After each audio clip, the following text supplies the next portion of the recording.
Yes, we are recording this presentation, so if you have to leave early, rest assured it will be able to be posted probably the next week or so on our YouTube channel. So I encourage you to check out our website for this series, www.yorku.ca/bees/packer.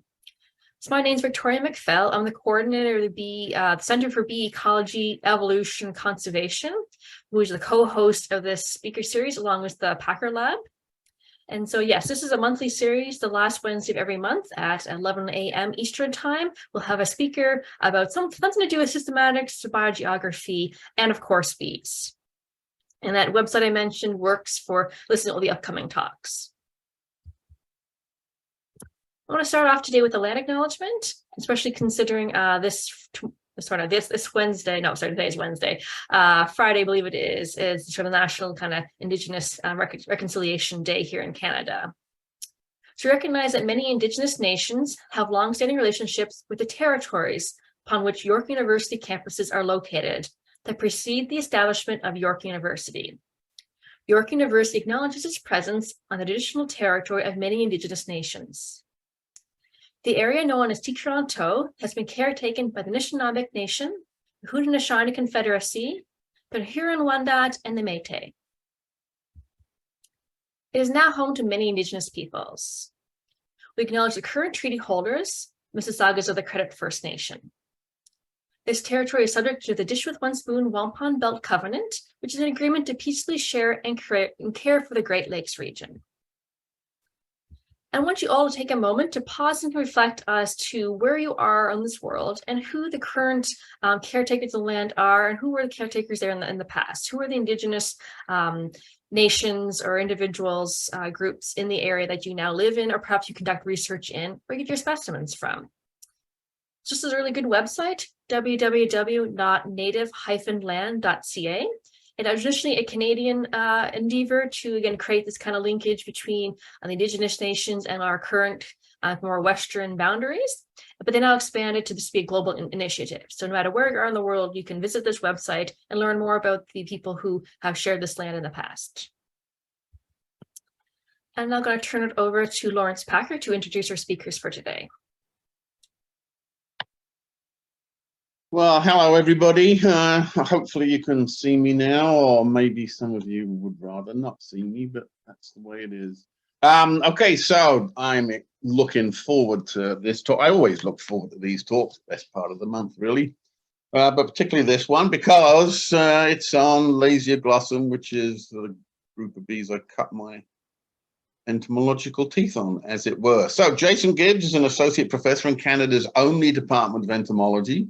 He did his PhD studying the alpha taxonomy of North American Lasioglossum subgenus Dialectus with me, poor man. He went on to a postdoc at Cornell with Brian Danforth, working on various things, including phylogeny of halictines. He then worked on crop pollination as a research associate at Michigan State University with Rufus Isaacs, but not so secretly spent as much time as he could working on the taxonomy of Antillean sweat bees. Since joining the University of Manitoba, he's been focusing more effort on bee systematics while offloading his Lasioglossum responsibilities onto unsuspecting students. One of whom is Joel Gardner, who started working on honeybees in 2007 as a summer assistant in Marla Spivak's lab at the University of Minnesota. He quickly transitioned to wild bees after discovering their incredible diversity by rummaging through the insect collection at the University of Minnesota. He got a master's degree in 2013, co-supervised by Dr. Spivak and Ralph Holzenthal, the collection manager. For the next 4 years, he participated in wild bee surveying projects and became the University of Minnesota's principal taxonomist for bees. At that time, he got an offer from Jason Gibbs at the University of Manitoba to earn a PhD studying bee taxonomy. And that's where he's been for a while now. He plans to graduate next spring and has a job lined up at Washington State University as the collection manager. He didn't have to study Lasioglossum for his PhD, but he picked it anyway because he has always been attracted to the neglected bees that hardly anyone else really likes. I'm an exception to that. He plans to continue working on Lasioglossum as long as possible, because he apparently doesn't know what a sunk cost fallacy is. And I have to admit, neither do I, but maybe he'll explain that during his talk. Thank you for coming, and I look forward to these talks now. Great, I'll turn it over to you, Jason. Okay, I'm just going to see if I can get this screen up and running. Can people see that okay? Yeah, we see it. Great, thanks. All right. And just to jump in, just a reminder, people, please put your questions in the Q&A feature. And so in the very bottom of your Zoom menu, you'll see there's a Q&A, kind of two little conversation bubbles. Please add your questions in there rather than the chat. Just keep the chat a little less busy, and it's allow people to concentrate on the talk a bit more. Yeah, go ahead, Jason. Thanks, Victoria. And please bear with me a little bit. I'm just recovering from a bit of a cold. I have a couple of kids in school, and that's kind of causing me some problems recently. Yeah, so it was a great pleasure to be invited to participate in this series. I really enjoyed all the high quality talks that have come before me, although it's a bit disappointing to have to follow such a strong suite of presentations. And I'm going to try to see if I can change slides here. It's going to work.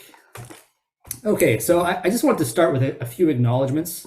I'm also here in Winnipeg, which is Treaty 1 territory, and this is sort of the original lands of the Anishinaabe, the Cree, the Oji-Cree, the Dakota, and the Dene peoples, and it's the homeland of the Métis Nation. So just like to acknowledge the people who've sort of been here for thousands of years.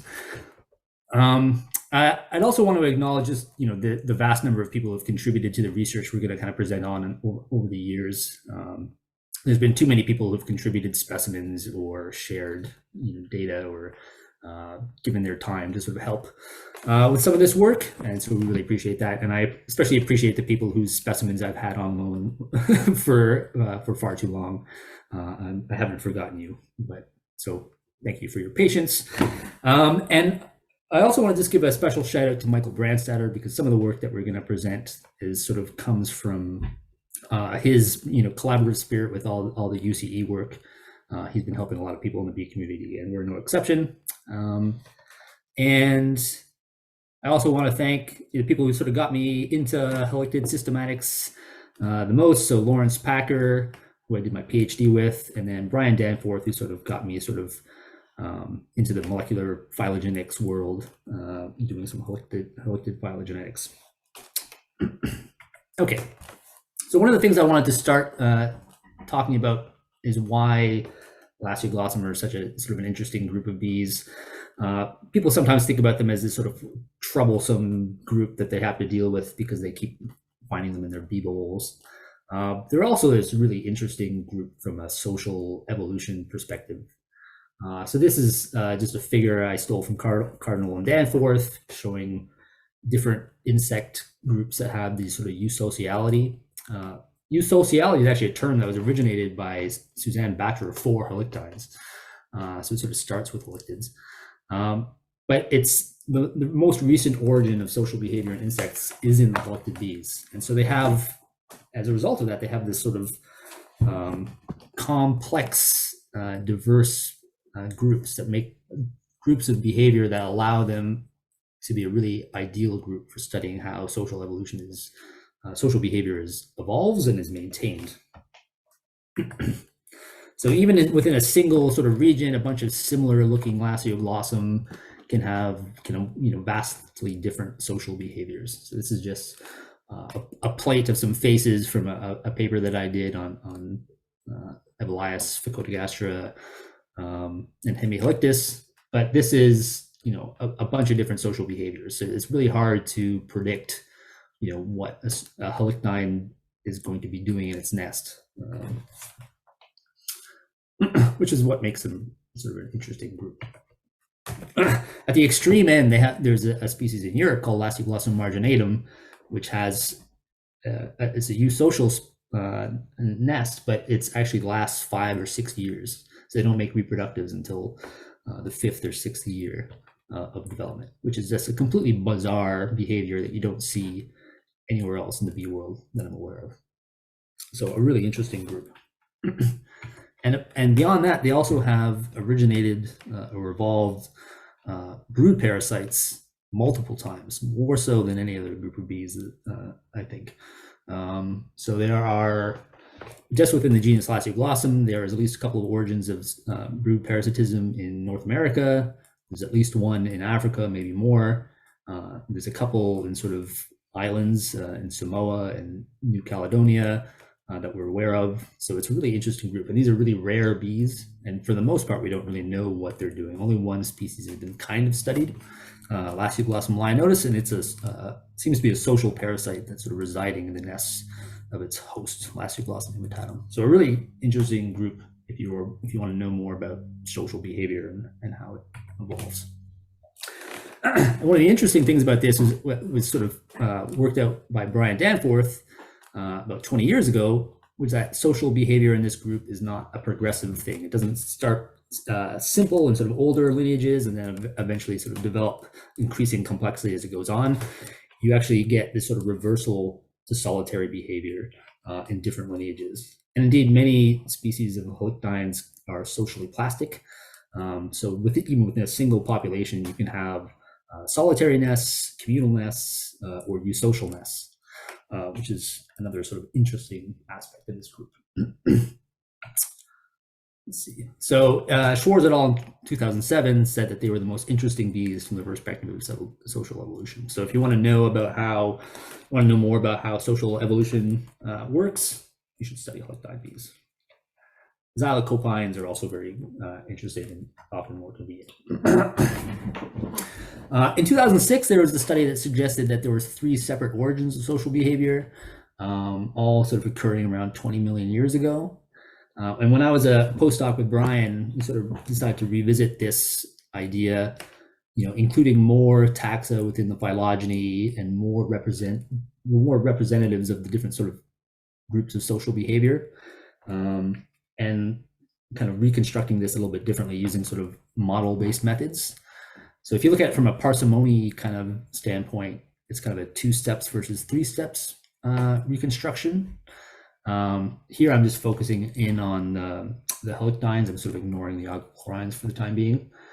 But we sort of accounted for this sort of unequal transition between social and solitary. So it seems like there's a lot of reversals to solitary behavior.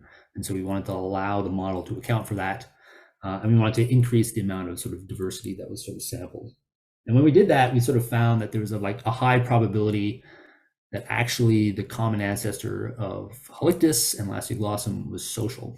And by that, I basically mean that they had reproductive division of labor. So we're not really distinguishing between semi-sociality, where the kind of the worker caste is maybe sisters with the queen, or maybe unrelated, and a worker kind of queen mother-daughter sort of relationship. So those weren't really distinguished in this study. So there's a lot more that still needs to be sort of understood in terms of the social evolution of this group. Very little is known about Padalapis. As far as I know, only one nest has ever been sort of published on, and it seemed to be communal. And we don't know anything about Mexalictus. And there's a lot of diversity within Lasioglossum and Halictus. So it would be useful to sort of revisit this with a more detailed kind of reconstruction, the different sort of behaviors that underlie sociality. And that's actually something that's being worked on. Miriam Richards, Sarah Coker, Michael Brandstatter, and I have been sort of talking about sort of doing, sort of revisiting this sort of project. So if anyone has any interest in that, just feel free to send out an email and let me know. So coming out of that same paper, we sort of found that social behavior in the halictines is potentially much older than previously understood. So about 35 to 40 million years ago. And so it seems like it's been a pretty long time that halictids have decided not to commit to any one particular behavior. So they're sort of maintaining this sort of uncertainty whether or not they want to be solitary or social, which is a pretty amazing thing. Okay, now I'm just going to talk now a little bit more just about Lasioglossum in particular. This is used in a very broad sense, originating from Michener back in 1944, and also in his 2007 edition of the Bees of the World. And it was sort of this sort of decision to use this sort of broad overarching genus name because there's so much uncertainty about what's going on below that at lower levels. A lot of people want to raise things like Dialectus and Evoliox to the generic level, and there's some sense to that, but it also creates a lot of potential confusion because not everyone's going to be able to recognize those correctly or agree on what the definitions of those are. So at the most recent count, Asher and Pickering have 1,881 different species of Lasioglossum, and that's not the end. Joel has been describing new species at a pretty good rate, including in areas that I've already studied. So he described a couple of new species from Canada, which is an area that I had revised already. So when you start going into the more diverse areas in the Southwest and into the neotropics, there's going to be a lot more diversity in the New World. And then there's also a lot of people working or have worked in other parts of the world where there's going to be new species there as well. So molecular methods have been very useful for sort of helping sort of resolve some of the issues with this. The standard sort of DNA barcode sort of approach where you have this sort of a gap between intraspecific variation and interspecific variation is a potential approach for resolving sort of complicated taxa. And then there's some methods that have been used for sort of automating species designations, and one that's sometimes referred to are these barcode index numbers, which are implemented within the barcode of life data systems, which is this, no one knows, I think, except Matt Nassingham exactly how it works. But it basically, they published a paper in 2013 that sort of suggested that you basically have an almost perfect relationship between the designated operational taxonomic units and the previously designated species. So I sort of decided to revisit that using Dialectus, which I revised in a couple of monographs. So I put 106 species into this sort of algorithm on bold. There's no distinct barcode gap for Dialectus. So that's not, there's not a clear sort of gap that you can use. And that those 106 species popped out in 90 different bins. So it was, in this particular group, it does not work as well as the ones that they used in their original study. And there's sort of 4 different sort of categories that you can have between the species and this sort of barcode index number category. They can either match, they can merge 2 species, they can split 2 species up, or there's some sort of mixture of those. And this is sort of what the results were from that study. So this is, each one of those dots represents a species, and the different quadrats and the different sort of shapes represent those different categories. So basically everything that's sort of an orange circle in the kind of upper left is a nice match between what I thought was a species and what the molecular operational taxonomic unit was. There are some cases where there might be a need to split species, and that's sort of, we recognize that there's some deep divergences within, putatively individual species that might be cryptic. But all the little green triangles in the bottom left are cases where there's a single barcode index number for what is definitely more than one species. And you may not believe me about that, but this is sort of a neighbor joining tree produced by Bold.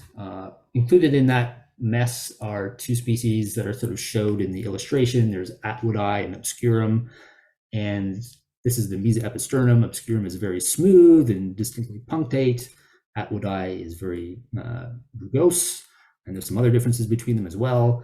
And if those are the same species, then I think I'm just going to abandon Dialectus taxonomy, because there's no way, if those characters are not good enough to distinguish species, then what hope do we have?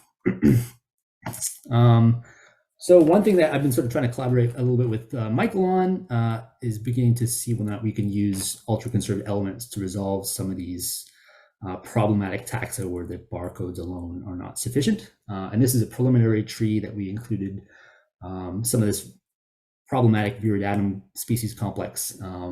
And there's some promise to that, but we need to sort of go back and revisit the specimens and make sure any sort of discrepancies can be resolved. And probably there's going to be still require some, taxonomic subjectivity to sort of assign species concepts, but we'll figure that out. So that's forthcoming work. This is a simplified map. Certainly not everyone who's been involved in halictid systematics recently, but some of the major players who've sort of either revised groups or designated different sort of subgenera. And there's some different sort of connections between who's influenced who and who sort of disagreed with who, which is sort of creates this sort of weird web of relationships. And there's a lot of disagreement between how different subgeneric taxa should be designated, whether or not Lasioglossum should be treated as a genus or not. And so we really need more robust phylogenetic studies to try to resolve these problems. So for example, very fortunately, actually, both Ebmer, who's a European halictid taxonomist, and Michener both agreed that Lasioglossum should be used at a very broad scale, which is convenient because they disagreed pretty extremely in what they thought the classification should be below that level. But other people have sort of switched back and forth using either generic levels for the subgenera or not. And then in some classifications, like in the Murray catalog, Lasioglossum is used in a very restricted sense, and then things like Dialectus and Evelias are at the generic level. Pashenko actually went so far as to describe subgenera within Evelias, which is usually a subgenus. Okay, there's some more connections. Okay, a couple of things I just wanted to touch on. One thing that Michener did not include in Lasioglossum was the genus Homolictus. So he felt that even though it has weak veins the way that Lasioglossum does, that other aspects of it might make it more closely related to Patalepis.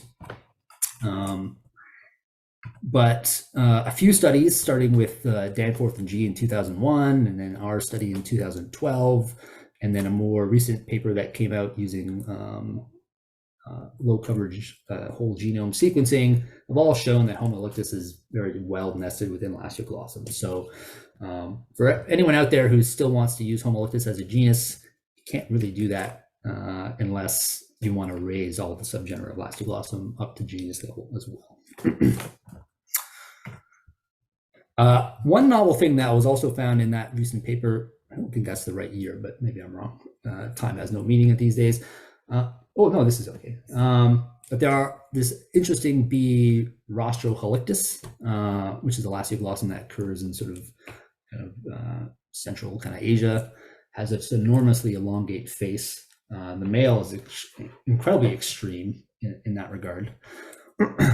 This was one that, because of sort of because of the way previous classifications had been treated, it had sort of bounced around between like Evelias, Dialectus, and Hemihalictus. But it was now has recently been found in that paper by Zhang et al. That this is actually its own distinct lineage and deserves to be considered its own subgenus. So sort of the correct quote unquote way of treating Lasioglossum is for all weak veined halictines, at least if you want to use it in this sort of broad sense. In terms of classification, am I encroaching on your space here, Joel? I think I might. This is where I expected to transition in. Okay, I'm going to drop it off here, and Joel is going to resolve the problems of how to deal with Lasioglossum classification. All right. So if you can sharing. unshare your screen, I can share mine.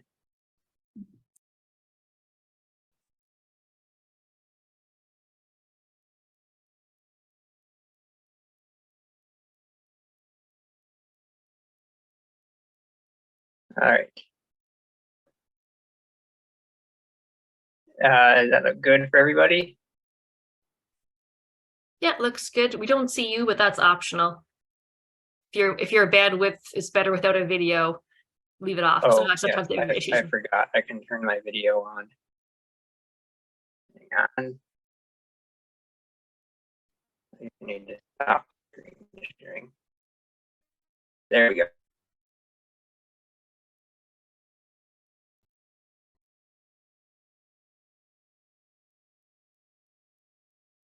Perfect. Good to go.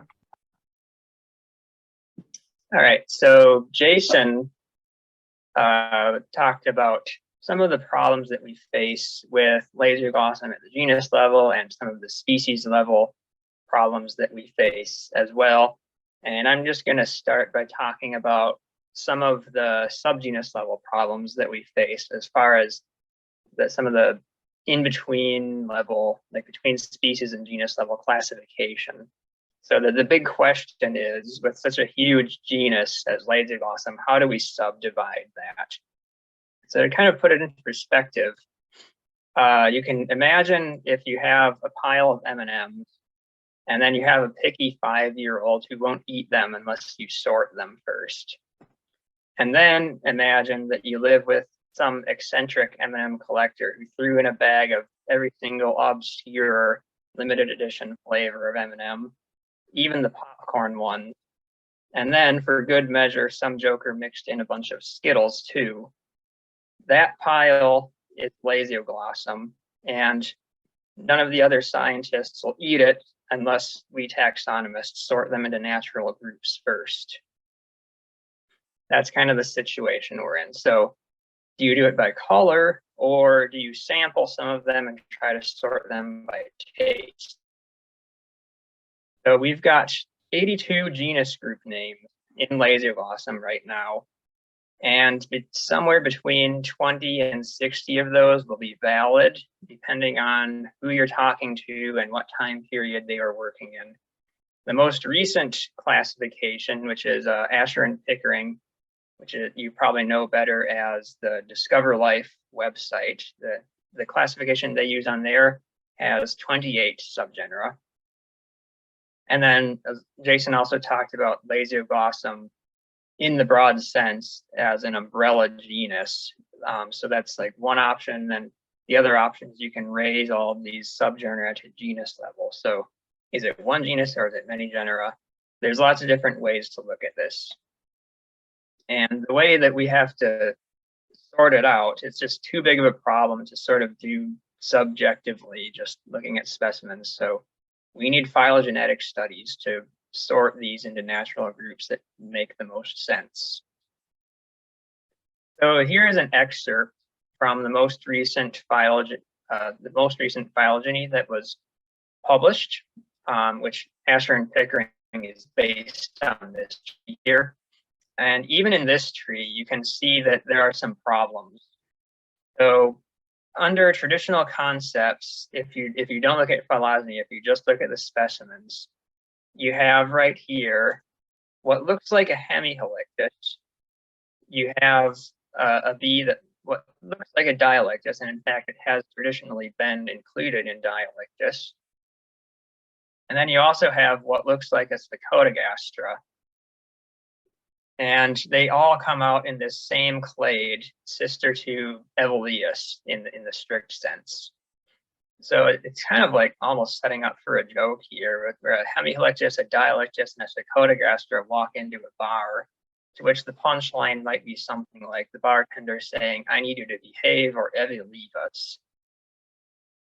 So how do we resolve these anomalous taxa? Well, there's a couple of available names, actually. There's Biennialius and Pigalictus for two of these kind of weird misplaced bees. And these are actually recognized implicitly in this most recent phylogeny that I just showed you. However, the names are not actually ever used in the paper. So in order to find out that these names exist and they're valid, you kind of have to do some digging through the taxonomic literature. For the other one, Lasioglossum figueresii, we need more taxon sampling to sort of figure out where it belongs. If you look at a neighbor joining tree of DNA barcodes from Bold, you can see that the subgenus Eichwardia actually comes out in the middle of all of these other sequences, and these are all species closely related to Lasioglossum figueresii. So possibly there could be a relationship there with Eichhordia. And we also just need more raw data, because even in this 2013, actually 2012 phylogeny, some of these problematic mystery nodes had less than 95% support. So to do all that, to get more the raw data and the sampling we need, we're going to use ultra-conserved elements, which is getting more and more popular. It's kind of all the rage right now for systematics. So it's a target enrichment method where you're sort of fishing with baits for these highly conserved sequences that are located on thousands of loci in the genome. So you sort of fish them out, and then you look at the flanking regions on either side, which are more variable and contain all this phylogenetic signal. So then once we have the UCEs, we got to pick which species we're going to be in our data set. So we have 94 DNA extracts from the Danforth lab. These are old samples. 31 of them are actually the exact same samples that were included in previous published phylogenies dating back to the turn of the millennium. So there's a lot of consistency there as far as the included taxa. It makes our phylogeny very comparable with previous work. We're adding in 36 Eastern North America halictids from this Grab et al. Study that was published in Science, where they did like a sort of like a community level phylogeny in that paper with UCEs. And then we're adding 15 homolectis from Fiji just to get more coverage in that subgenus from James Dory. We have 5 brand new extracts we did in-house in our lab for a total of 150 UCE samples, which includes 22 outgroups and 128 in-group species. These cover 44 out of the 82 total genus groups, or 24 out of 32 that are currently valid. And that includes all of the genus group names that have been included in previous phylogenies, except one, which is kind of this obscure small thing that's not valid right now. Plus, we're also including these groups, Aphrodilactis, Ostrogaleus, Eichhordia, Glossolictis, and Heterolactalis, which have never been included in any published phylogeny before. So these are brand new, and we get to see where they fall for the first time. The ones that we're not including, the valid subgenera that are not included, are this Popolictis, which is related to Homolictis, but it's like kind of a small group restricted to New Guinea. And then Warrenkenia, which is sort of like a Lasioglossum like thing in the Palearctic. And then a few rare monotypic groups. So like there's only one species known, sometimes in some cases only one specimen ever known. So these are like super rare things that are really hard to get data from. So we kind of have like all the low-hanging fruit here. So to get the results, we haven't gotten our final tree yet. We're going to do some more partitioning, and we're probably going to do some a little bit more in-depth analyses. But for now, we have a preliminary tree that we ran through IQ-tree, which is a maximum likelihood algorithm. And we have almost 2,000 loci in our data set and about 1,000 base pairs average for our alignments in this data set. And all of their interior and most of the tip nodes have 100% support, which is very good. The only ones that have less than that are kind of in the crown group Dialectus. To kind of go figure, Dialectus are such a mess, it figures they'd have less support there. And behold, here is the tree. So let you just sort of like take that in for a minute there. And some of the sort of broad scale results that we have here that I can sort of point out. We have the genus Lasioglossum, sister to the genera Mexolictis, Thryngostoma halictus, and Patalaphus. which are all in this gray outgroup taxa section here. And this is consistent with previous phylogenies, same results here, but it's good to confirm it with more robust data. We also found the Lasioglossum series and the Hemihelictis series reciprocally monophyletic, which is also consistent with past phylogenies. So these two series are they were kind of designated by Michener to sort of split up the genus Lasioglossum into two approximately equally sized groups. It's based on the strength of the second submarginal crossvein.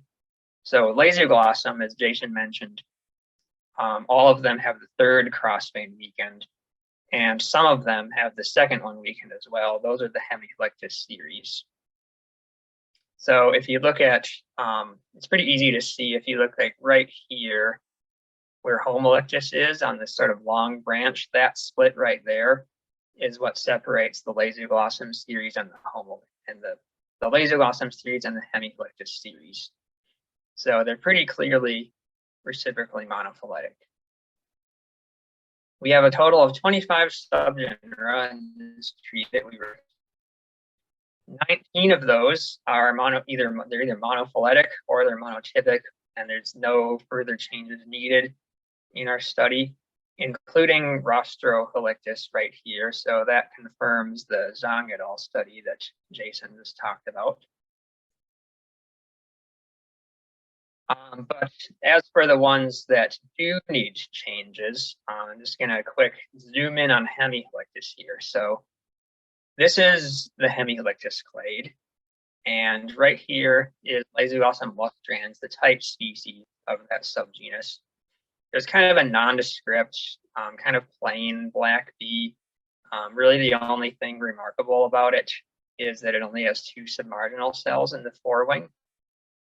And right next to it is Haberlictalis, which is the opposite. It's this brightly colored, bold, beautiful group of Caribbean island bees that on first glance look nothing at all alike. So this is a kind of surprising result, but not entirely unexpected, because we've seen the same pattern in the DNA barcodes. So back in 2018, the tree of DNA barcodes, and it has a different Haberlictalis species than we had. And you see the same thing where it comes out sister to Lasioglossum lustrans. In addition, if you look at the males, and you ignore the stark color differences, the males have these relatively short antennae as opposed to most Lasioglossum, where they're like super long. They have a pectinate intermetatibial spur, and these are both characters that are shared with these other genus groups that are currently included in Hemihelictis. So this also suggests a close relationship with Hemihelictis.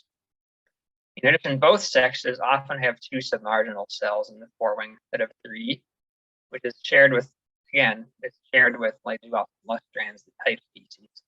And this might not mean anything because we know that the submarginal cells can be pretty variable.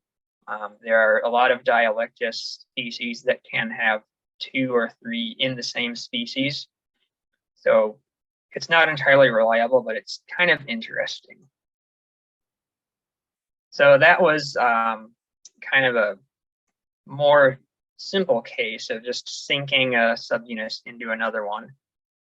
Now I'm going to sort of zoom out on this tree again, zoom out from Hemihelictis, and then right next to it, you can see there's sort of this weird cluster of really tiny subgenera here. So these are not the big subgenera; these are the little ones. This is kind of that weird corner of evolution where, going back to that M&M's analogy, this is where you get like the popcorn M&M's and like the ketchup and the dill pickle, things like that. So if you zoom into this odd clade here, there's 2 groups in here that we kind of already knew about. They already are recognized as. You have Evoleus sensu-stricto, which is this, now it's sort of a small North American group of kind of nondescript black bees. And then you also have Acantholictis, which is a monotypic subgenus with it's kind of morphologically bizarre. It's primarily recognized by this really odd tridentate mandible. So kind of a bizarre, unique bee here. Then right here, you have Lasioglossum pollitum, one of those problematic taxa from previous phylogenies. So Lasioglossum pollitum, it's hemihelictis-like. It's traditionally been included in what's been called the acarinate evoleus. And the available name here is pighelictis from 1975. And Pasenko also used this name. So it's this again, this is implicitly recognized in recent phylogenies, but it's never actually been used. So not a lot of people know about it. And the diagnostic character for the females in this subgenus, they have these big, broad heads and long mandibles, which is a males only character in Hemihelictis. And there are 15 species that we know about in this subgenus. Then moving on next to pollitum, we have Lasioglossum marginatum, which is that kind of oddly long-term social species that Jake's talked about. So this is a Spicotogastro-like species. It's traditionally been in the carinate evoleus, and Pasenko described a subgenus Biennialeus for it, which is implicitly recognized but not used. And this is a bit harder to recognize. It's very behaviorally unique, but morphologically a lot trickier to separate from other Lasioglossum. It does have a few characters on the supracollicular area and kind of an odd metazoma in the male, but mostly it's the behavior that sets it apart. There are only 2 species that we know about. There's marginatum and then this other one, Salutatrix, that it comes out sister with. And another interesting aspect of the nesting is that marginatum builds these kind of turrets out of soil around its nest entrance, and so do a lot of Pighelictis. So if you look back at the tree, you can see that Pighelictis and Biennialeus actually come out sister to each other. So possibly that's a shared character there. And finally, right here we have Eichordia. So this is described by McGinley relatively recently. It's kind of this morphologically bizarre neotropical bee. And then right next to it, sister to Eichordia, are all of these Dialectus, or former Dialectus, that have been called the Agochlora-like Dialectus. And at first glance, these look nothing alike. It's kind of like this kind of standard looking Dialectus at first glance. And if you compare them side by side, it's like, how are these the same thing? So Eichordia is characterized by this strongly bidentate mandible. It's got this weirdly constricted T1. It's black, non-metallic. It's kind of just this oddball bee. And then on the other hand, you have these Agochlora-like Dialectus, which are pretty standard Dialectus, but they're a little bit bigger than usual. They don't have an acarinate fan, and they tend to have some stronger, kind of odder sculpturing on the thorax. But if you look a little bit closer and a little bit more broadly, a lot of the Agochlora-like Dialectus actually have this same mandible that's strongly bidentate, which no other Lasioglossum have. So immediately see there might be something going on here. So in addition to the bidentate mandible, there's the constricted T1, and then there's this odd transverse lineate sculpture on the mesopisternum. All of those characters can be shared between Eichordia and some of the Agochlora-like Dialectus. In addition, if you look at the hind tibia, all of these Eichordia and all of the Agochlora-like Dialectus, they have just one median spine on the end of the metatibia, as opposed to other Lasioglossum, which have 2 spines. This is a unique and consistent synapomorphy, so it's kind of suggesting here that these actually are one clade. In addition, It's not totally consistent, but the males often have this unique coloration where the metazoma is totally black dorsally and bright orange ventrally. Again, we don't see that in other Lasioglossum. And they're all from the same habitats as well. All of these are found in the neotropics, like in Mexico, down into Central America, down to Brazil, and they're all found at high elevations. So possibly, you can look at the tree and say, like, well, maybe you can split those by the mandible, like not all of them have that bidentate mandible, but we need greater taxon sampling to figure out if that's going to work or not, because there's all these kind of intermediate taxa that we know about. For the time being, the metatibia and the phylogeny both support expanding Eichordia. So we're adding 18 species formerly included in Dialectus. They're going to be moved into Eichordia. And then we're also kind of highlighting that there's still several undescribed species in this new Eichordia sensulato, because of course you can't have a Lasioglossum subgenus without undescribed species, any more than you can have a plane ticket without undescribed fees. Like you try to summarize them, and you just find new ones. For example, I'm going to try to summarize the results here, and then I'm going to introduce a new problem. So we have 25 valid subgenera. We're explicitly recognizing Biennialis and Pigalectus, expanding Eichordia, and we're making 6 new synonymies, some of which I mentioned, like Haberlectellus. There's a couple of other ones that I'm not going to talk about in detail here, but a lot of them have to do with these brood parasites, and being these brood parasites being derived from their hosts rather than being separate subgenera. But if you thought that we now know everything there is to know about Lasioglossum, you would be sadly mistaken, because these subgenera are sadly mistaken. There's a persistent difficulty in diagnosis between Dialectus and Hemicalictus. The primary character is whether they're metallic green or they're black. And this has just gotten worse now that Haberlectellus is in Hemicalictus. There's a lot of exceptions.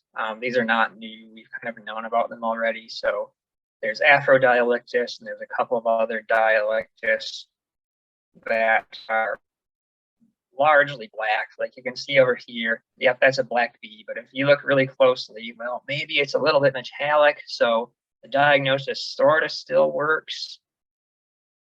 And then you also even have some like Pseudolith that are kind of metallic.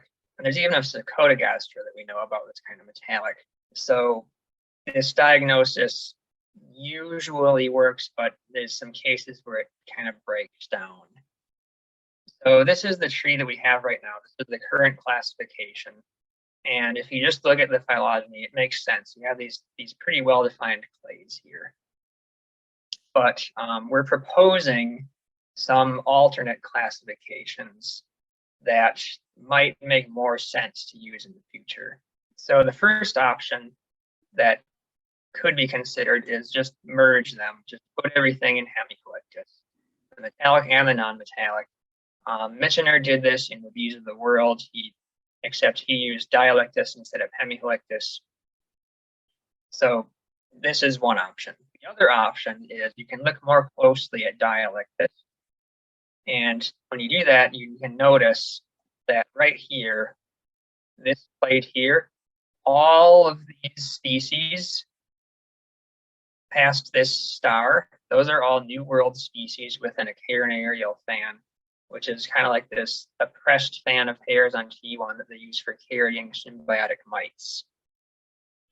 And all of these ones down here, those are all, none of those have that fan. And it's all, there's a few Nearctic species in there, but all of the Palearctic species are down in these other ranges. Furthermore, if you map the problematic black species, those are all in these weird basal lineages as well. So this kind of suggests that Well, maybe we could restrict Dialectus to just these New World species with this Acarinaria fan, and then raise these problematic basal lineages to other subgenera. This might end up making more sense in the future. You could also do the same thing with Hemihelictis, even if you wanted to recognize unique groups like Haberlictalis. Although, if you do that, a lot more subgenera, so it's not nearly as elegant as doing it with Dialectus. And you could even do it with Secodagastra as well. So to summarize, we can merge, just put everything in Hemihelictis. The advantage of this is that it makes it really easy to diagnose. The disadvantage is that it might be too big and unwieldy. We're talking over 650 species. There's a split option, in which case up to 22 extra subgenera might be recognized. The advantage of this is that some of these distinctive ones like Dialectus, Haberlictalis, those are a lot easier to diagnose, and they're kind of smaller, easier to handle. The downside is that some of these other lineages that we have to raise, those might still be difficult to diagnose, and you also just have way more subgenera to deal with. You can also do both. You could merge, and then you could raise Hemihelictis to genus and treat all of these other genus groups as subgenera of Hemihelictis. But in order to do any of that, we need more taxon sampling. We don't know how many subgenera for sure would need to be recognized with this split option. In our UCE data, we know that Truncaevolius, and we also know that Poxevolius, as traditionally defined, are non-monophyletics, so those would require revision. And we don't really know how many others would also require revision. We know that there's some new subgenera that would need description, so it will require a lot more work. In addition, there's about 120 species we just can't place. They've traditionally not been included in a subgenus, or they're just so bizarre, like this one here. This is Lasioglossum zeitlae, which is kind of Hemihelictis-like, kind of Pighelictis-like, but it's from Mexico. So we have no idea where to place this one. It'd be great to get UCE data from it.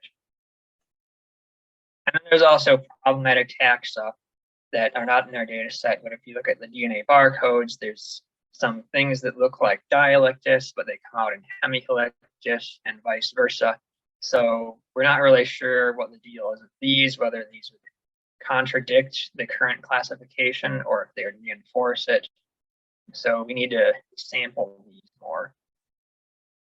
So in conclusion, we still need Lasioglossum as an umbrella genus because a lot of these subgenus concepts are still likely to change in the future. But this study does improve things. It narrows it down. There's 25 subgenera in our classification. And we sort of, even though things are not complete in our classification, we're still kind of going with this problematic Hemihelictis Dialectus diagnosis. We have some future directions that we can explore here. We know we need to focus on these Hemihelictis series and on these Incerticetus species. And we're also sort of revealing new opportunities for taxonomic revision. Like if somebody wanted to work on Eichwardia, it's kind of like a nice bite-sized subgenus now with all these beautiful undescribed species in Mexico. So lots of opportunities there. So I would just like to conclude by acknowledging some of the we've had with this work. Our assistant in the lab, Cassidy Aguila, did most of our DNA extractions. Then when I went to Logan, Utah, I visited Michael Brandstetter and a couple of people in his lab, Aaron Kuchilski and Craig Hunzinger, both helped me through the UC lab protocols. So they were a great help. And then also my funding sources from the University of Manitoba and the Douglas Campbell Graduate Fellowship and the Entomological Society of Manitoba all supported me, as well as some grants that I got indirectly through Jason when I first started from NSERC. with that, we can have time for questions. Great, thank you very much, Jason and Joel both. Especially Joel, I do love your little M&M analogy. It's a really good one I can follow along with and support. Yeah, so if you have any questions, please add them to the Q&A box you'll see in the bottom of your Zoom screen, and I'll turn it over to Lawrence to pose the questions back to you two. All right, thanks a lot for that. A lot of those weird bees are kind of familiar to me.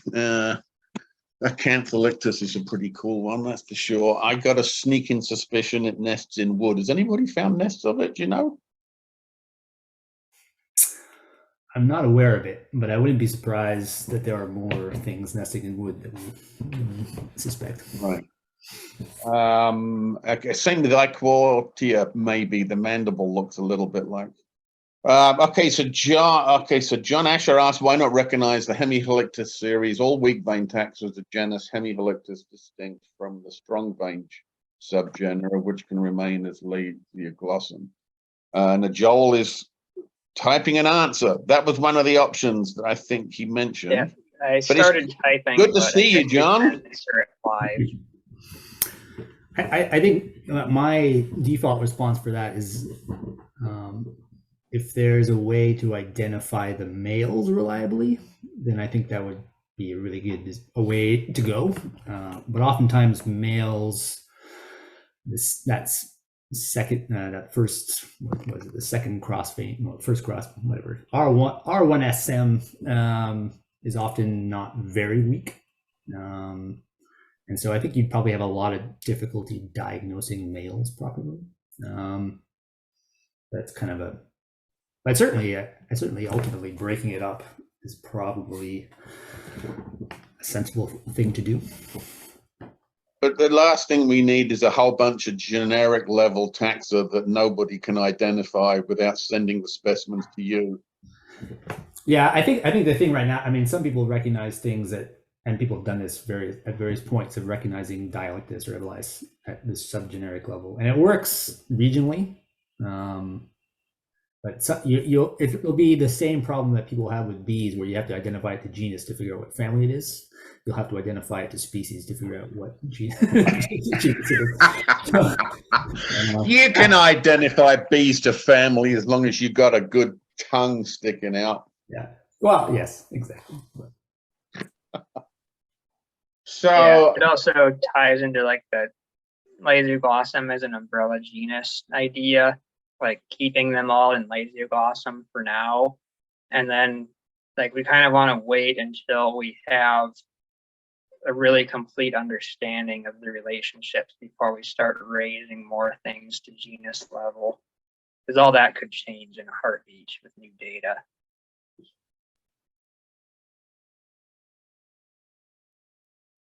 So, you know, there's a bunch more outliers that I don't think you've got included in your analysis. Like decades ago, Edma sent me what he thought was his classification of Carinate Evelis in the species groups. And there's a bunch of weird ones that I don't think you've got in the data set yet. And I've got most of them around, so I can send those to somebody if you want to do UCEs for them. You know, one of them is interestingly named Lasioglossum imbecillum, which Edmund named in the honor of Klaus Warnke because he didn't like him very much, which is one of those fun entomological stories. But I think I've got some specimens of imbecillum as well. And I also got Lasioglossum kinnabaluense. Oh yeah, yeah, that's yeah. So we should, you know, like, you know, we don't need to tell everybody this, but we should discuss this and then I don't know if you've looked at the genitalia capsule of Lasioglossum percrassiceps that I think Murao looked at, and that doesn't fit in with anything else. Just based upon that, and it's an odd looking bee for a bunch of reasons. Yeah, and Ken Walker just emailed me about a weird Lasioglossum ewardi, which is kind of it's one of those ones that could probably fall just about anywhere in the phylogeny based on looking at it. So yeah, and I think if we some preliminary data from like old Sanger sequencing, some of the Australian taxa may not be monophyletic. That doesn't get picked up in Joel's phylogeny because we don't have enough sapling across all of those lineages in that. So definitely looking at more clades in more detail is going to be important before we finalize anything. So I guess that goes in the next obvious question from that is, what's going on with publishing this when, are you go?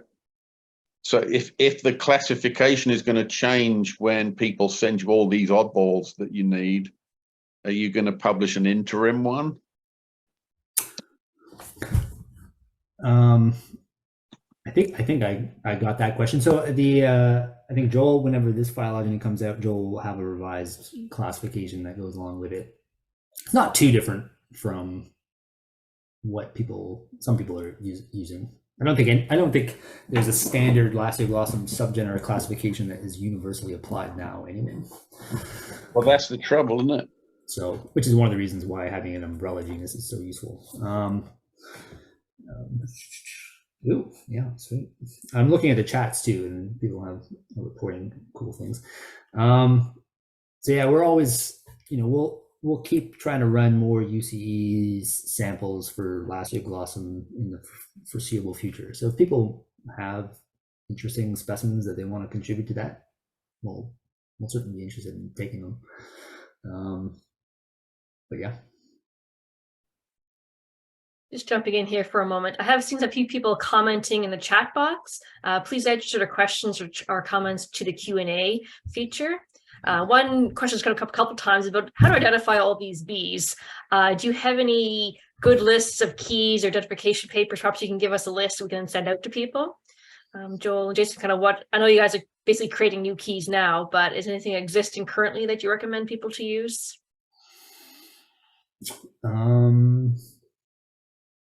So I can answer that maybe. Yeah. So the paper that we're working on that we're going to publish is going to have a classification, and we're going to have a list of all the included species.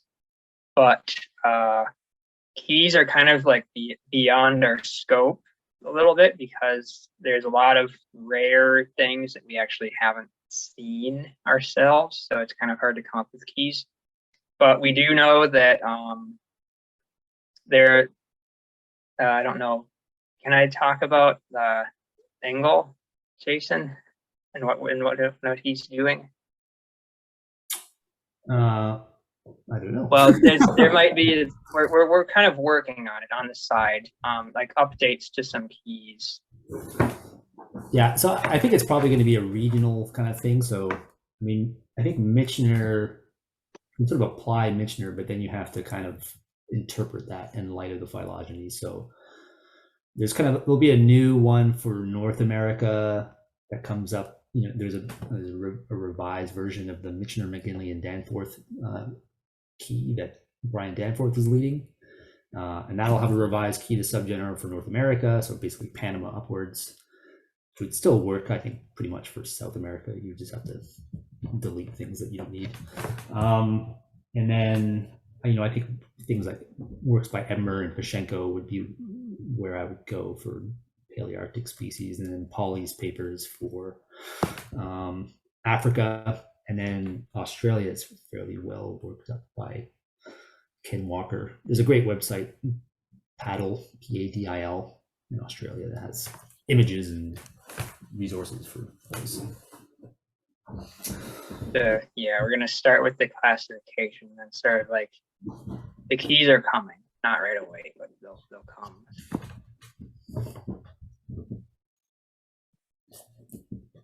Okay, so Gerardo Andrade has got a question and a comment. Excellent talk. I have a question. I've collected several Icordia nectari from Jalapa, Mexico, and I've seen some macrocephalic females. Is it possible that there's some kind of sociality in these based upon aggression as you get in Halictus ligatus, among others? That's an interesting observation. It would be interesting because we have certainly possible. We had the samples that we included for Lasioglossum alexanderi we got from Costa Rica from Tim McMahon. and there were two females. There was a larger female, which kind of matched the description, and then there was a slightly smaller female, which superficially looked very similar, but it also had metallic reflections. I don't know if Joel mentioned that. There were some metallic reflections on the abdomen, which also sort of helps kind of break down the boundary between those big Dialectus-like things and Ichordia. But we don't know whether or not that's a different cast of the same species or if it's a different species. But that would be really cool. Yeah, I don't. Yeah, it will be great. And if you can find large numbers of individuals and you get different sized individuals different times a year, for example, that would further support the idea that they're social. If you get multiple female only times a year and then males are only out for one of those multiple times, that's there's all sorts of indirect evidence. Best thing to do is to find nests and dig them up, or if they're in wood, get a chainsaw. Okay, Jyoti Falswal from Delhi, India. He's having trouble with identifications of Taxonomia. Do you know if there's any literature for identifying Taxonomia to species from India or the Oriental region? Not from India. So Taxonomia is, you're right, it's still a difficult subgenus, and it's in dire need of revision. But there are some more regional revisions, like there's some poly revisions for Madagascar and for Africa and Arabia. See there, Miro did a revision for Japan, but yeah, there's nothing in India right now.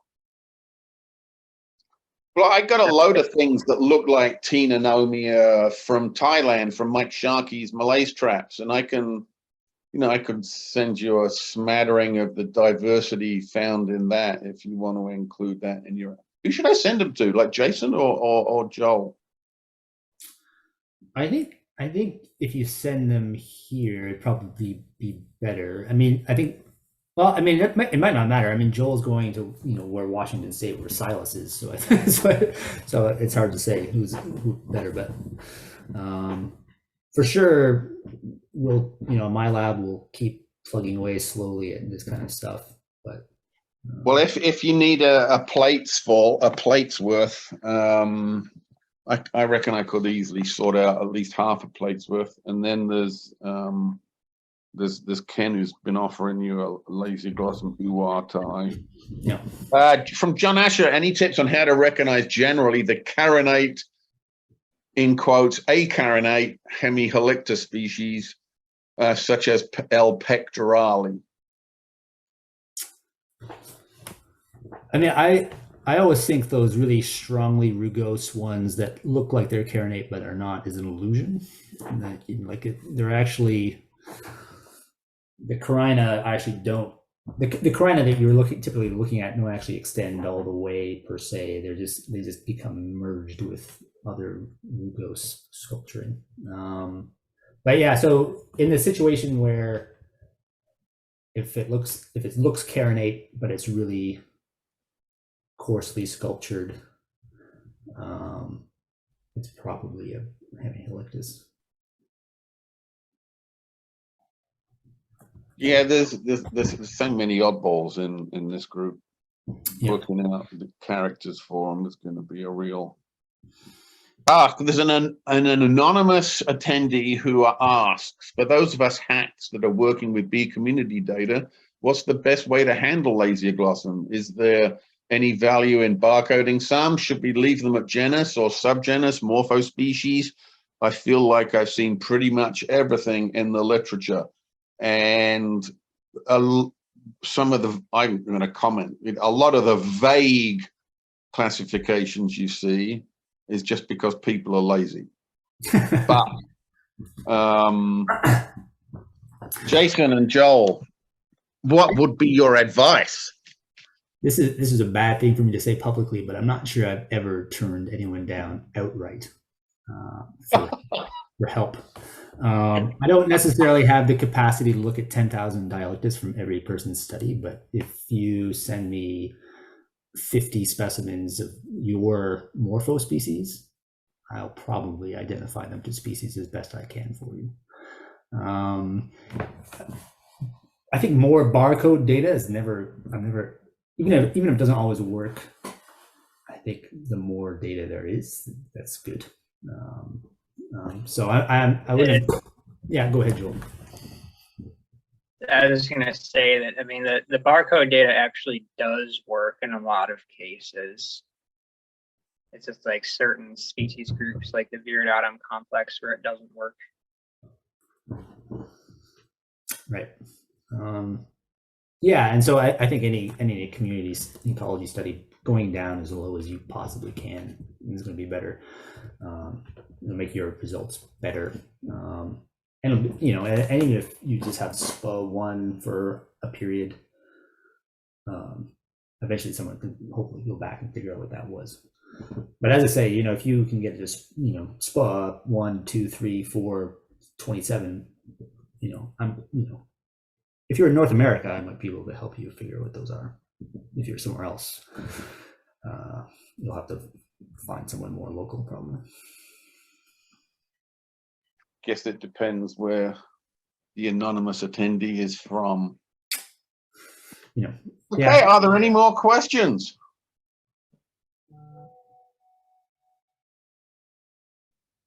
All right. Yeah. Good. Yeah, GOT is saying still having a lot of unidentified species. That's kind of the sad truth. Everyone has a lot of unidentified species, so you're not alone. We need more taxonomists. Get those revisions done. That's always true. But this group is one of the most difficult ones, I reckon. And Andrene is not exactly easy either, but certainly Lasioglossum's one of the most difficult ones. But let's discuss this offline. But I got tons of stuff that should be of interest to you, all sorts of oddballs from Asia. Yeah. And the great thing about UCEs is that you can do something from a specimen that was collected 100 years ago, because some of this stuff has only been collected once. Yeah, and as resources, I mean, for people in other parts of the globe, as resources allow, I'm happy to do what I can to build capacity. So if I don't have the experience to identify all the Lasioglossum from India, but if there's somebody who wanted to work on Indian Lasioglossum, if the timing was right and you want to do a PhD or something in very, very cold Manitoba, let me know. I think the problem there is that it's not legal for them to take specimens out of the country. Yeah. So what that suggests to me is that you need to do a sabbatical in India. The weather's a lot nicer there than it is in Manitoba. I did very much enjoy my one trip to Bangalore.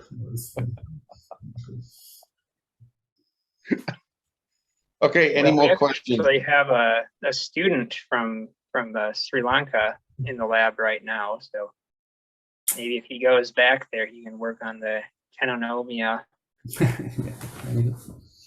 Okay, so then a question from Zach Portman: how many undescribed Lasioglossum species do you estimate there are in the US and Canada?